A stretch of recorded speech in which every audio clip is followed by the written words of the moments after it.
Good evening, Mr. Mayor, Council. My name is Mike Arnold. I've been a member of the Windcrest Volunteer Fire Department for 20 years, and I was released on November of this last year. I'm also a citizen of the great city of Windcrest, and I'm also a proud member of the Windcrest Volunteer Fire Department Association. I was let go, and when I asked our current fire chief as to why I was being dismissed, the only thing I was told is he did not want to talk to me.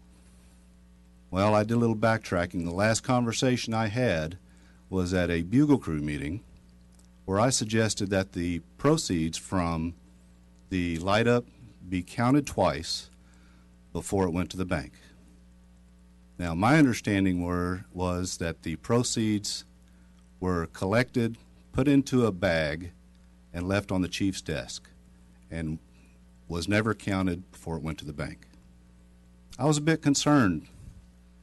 There's a lot of things that could happen to large amounts of cash if it were just left out on the chief's desk. Nobody had control of it. I'm not accusing anybody of removing any funds, but to me, this is not the way you operate a fundraiser for our firemen. Our firemen deserve better. When I first started with this department, I was fortunate enough to work with the former fire chief, Mr. Tom Wynn. I can't mention his name, right? And one thing that he always impressed on us is you have to train. Since the new chief came on board while I was part of the department, we did minimal training. From everything I'm hearing from the volunteer firefighters that are still on the department, training is still minimal. I don't care if you're a TCFP qualified firefighter. I don't care if you're blessed off by the gods of fire. You have to train. If you don't train together as a team, you cannot function as a team. So I don't care if you think you know everything about fire. If you're not training, you're not qualified to do the job.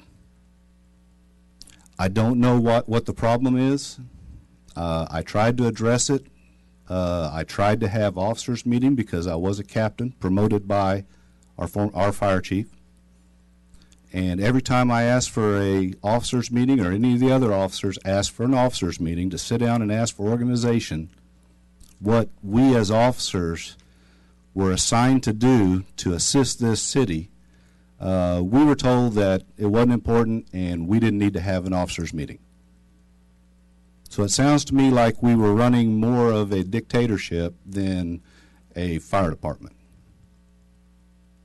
Now, I don't know, I've never been part of another fire department other than in Kentucky, but even there, we had a board that allowed us to delegate our authorities. We had training officers. We had other officers that were responsible for the other areas, such as pre-fire plan, which since I've left, and I don't think anybody else has seen a pre-fire plan for this city, those things are just going unaccomplished, and I would sure like to know why.